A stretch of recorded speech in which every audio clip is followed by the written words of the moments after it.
My great-grandmother lived alone up in the mountains at her cabin. Her husband was dead, so she was there all alone. She only had one companion, and that was her loving dog. They both adored each other. The dog was a great comfort to her. Every night when she went to bed, the dog would lick her hand to let her know that he was there to protect her. One night, she had gone to bed, and the dog had licked her hand like he had done routinely every night since her husband had died. But this night was different. She had woken up in the middle of the night because she heard her dog whimpering. She wanted to comfort him and let him know she was there for him.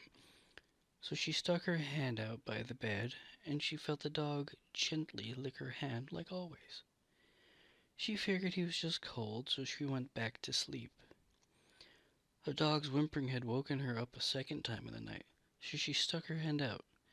The dog licked it, and she went back to sleep. This happened a third time. She stuck her hand out, and the dog stopped whimpering, and came and licked her hand. She stayed awake a few minutes afterward, and she went back to sleep once more.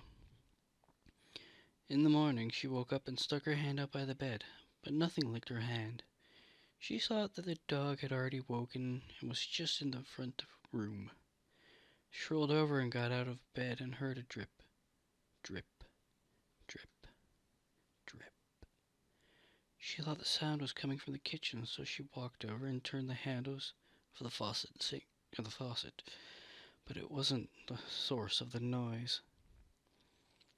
After frustratingly checking the sink and its pipes, she gave up and continued into her bathroom to take a shower.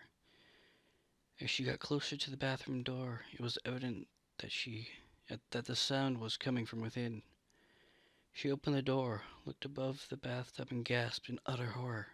There, hanging from the light by his collar, was her loving companion. His blood was dripping into the bathtub.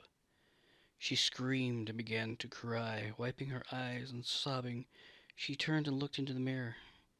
In the mirror, she saw the dog's reflection, and written on the mirror in her dog's blood, with drips and streaks hanging down from each letter, were the words, "Humans can lick too."